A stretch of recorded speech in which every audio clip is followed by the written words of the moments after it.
दोस्तों, जब भी कभी डिस्ट्रक्शन यानी कि विनाश का जिक्र होता है, तो हमारे दिमाग में सबसे पहले न्यूक्लियर वेपन्स जैसे कि atom bombs, hydrogen bombs, volcanic eruption यानी ज्वालामुखी विस्फोट, हरिकेन, अर्थक्वेक जैसी चीजें घूमने लगती है।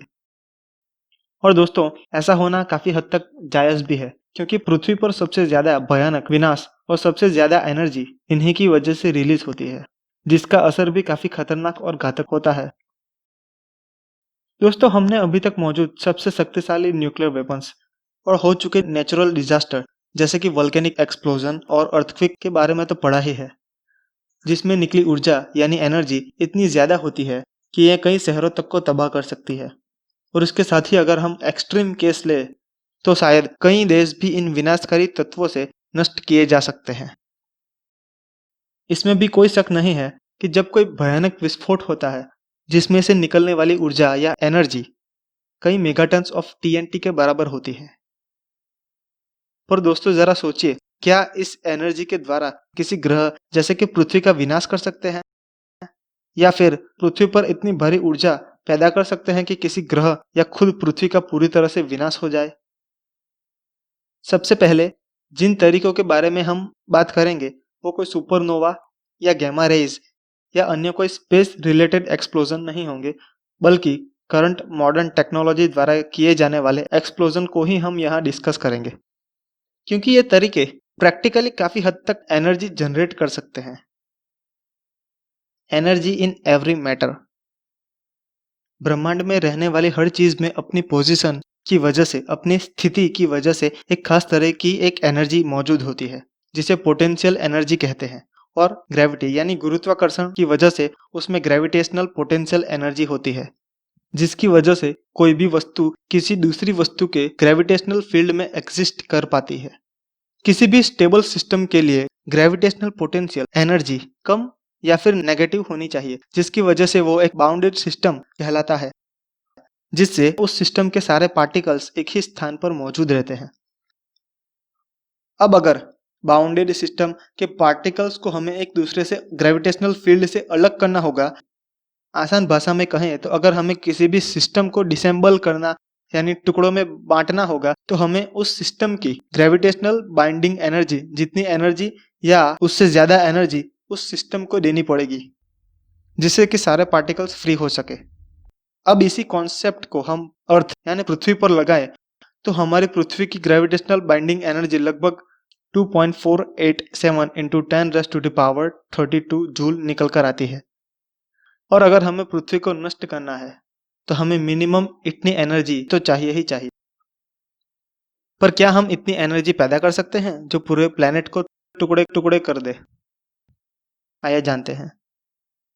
पहला तरीका, परमाणु बम ऊर्जा, न्यूक्लियर बॉम्ब एक्सप्लोजन्स। सबसे पहले बात कर लेते हैं कि इंसानों द्वारा बनाए गए न्यूक्लियर वेपन्स की। दुनिया में अभी लगभग हजारों न्यूक्लियर वेपन्स हैं। अगर एक साथ एक ही टाइम पर एक्सप्लोड किए जाएं, तो लगभग 1500 मेगाटन्स ऑफ टीएनटी एनर्जी रिलीज कर सकते हैं, जो कि अभी तक के सबसे पावरफुल न्यूक्लियर बॉम्ब टीएसएआर बॉम्ब के 30 गुना बराबर है। अब अगर हम सभी न्यूक्लियर वेपन्स को टीएसएआर बॉम्ब जितना इफेक्टिव बना दे और सभी को एक साथ एक्सप्लोड करें, तो 60,25,000 मेगाटन्स ऑफ टीएनटी एनर्जी हम रिलीज कर सकते हैं। अब इसे हम अगर पृथ्वी की ग्रेविटेशनल बाइंडिंग एनर्जी से कंपेयर करें, तो ये उससे बेहद कम है। थियोरेटिकली हमें ऑलमोस्ट 1 अरब से भी ज्यादा टीएसएआर बॉम्ब जैसे न्यूक्लियर वेपन्स डेवलप करने पड़ेंगे, जो पृथ्वी के टुकड़े टुकड़े करने में सक्षम हो। लेकिन करंट टेक्नोलॉजी के मुताबिक ये ऑलमोस्ट इम्पॉसिबल है, क्योंकि न्यूक्लियर वेपन्स को बनाने के लिए यूज होने वाला एलिमेंट जैसे यूरेनियम और प्लूटोनियम बेहद कम पड़ जाएंगे। यानी प्रैक्टिकली इतने सारे highly effective nuclear weapons develop कर पाना और उन्हें एक साथ एक्सप्लोड करना नामुमकिन ही है। दूसरा तरीका, एंटीमेटर बॉम्ब। दोस्तों, अगर हम न्यूक्लियर वेपन्स से आगे बढ़े, तो हमारे पास सबसे खतरनाक एक्सप्लोजिव ऑप्शन आता है, एंटीमेटर बॉम्ब। आपने इस एंटीमेटर बॉम्ब के बारे में तो जरूर पढ़ा ही होगा, जो हमारे यूनिवर्स में मौजूद सबसे ऑर्डिनरी मैटर का जस्ट ऑपोजिट पार्ट है, लाइक फंडामेंटल पार्टिकल्स जैसे इलेक्ट्रॉन्स, प्रोटॉन्स वगैरह के anti particles. Mass energy equivalence के अनुसार मास को एनर्जी में कन्वर्ट किया जा सकता है और यही सेम अप्लाई होता है एंटी मैटर बॉम्ब में, जहां मैटर और एंटी मैटर एटम्स को कंबाइन करने पर काफी ज्यादा एनर्जी रिलीज होती है, क्योंकि इस दौरान 100% मास एनर्जी में कन्वर्ट हो जाता है। कैलकुलेशन की बात करें तो 1 ग्राम एंटी मैटर बॉम्ब लगभग 43 किलोटन्स ऑफ टीएनटी तक एनर्जी रिलीज कर सकता है, जो लगभग 1.8 into 10⁻14 जूल्स एनर्जी के बराबर है। और अगर पृथ्वी को नष्ट करने की बात करें तो हमें लगभग 1.4 into 10⁻18 ग्राम्स एंटीमैटर की जरूरत पड़ेगी, जो बेहद ही ज्यादा है। पर क्या ये कर पाना संभव है? दोस्तों, प्रैक्टिकली ऐसा कर पाना इम्पॉसिबल है, क्योंकि एंटीमैटर को प्रोड्यूस कर पाना इतना आसान नहीं है और अभी तक साइंटिस्ट 10 नैनोग्राम से भी कम एंटीमैटर प्रोड्यूस कर पाए हैं।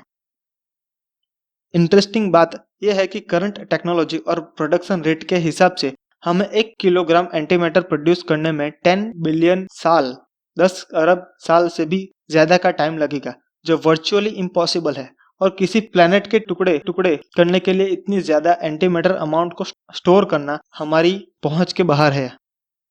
हम इस बात से कंक्लूजन निकाल सकते हैं कि हम इंसान थियोरेटिकली हम इन तरीकों से इतनी एनर्जी तो प्रोड्यूस कर सकते हैं जो किसी भी प्लैनेट को नष्ट कर सके, पर प्रैक्टिकली पृथ्वी या किसी और दूसरे प्लैनेट को एक्सप्लोर करने के लिए करंट मॉडर्न टेक्नोलॉजी से हम कोई ऐसा एक्सप्लोजन, कोई ऐसा धमाका क्रिएट नहीं कर सकते जो हमारी पृथ्वी के ग्रेविटेशनल बाइंडिंग एनर्जी के बराबर हो और उसके टुकड़े टुकड़े कर सके।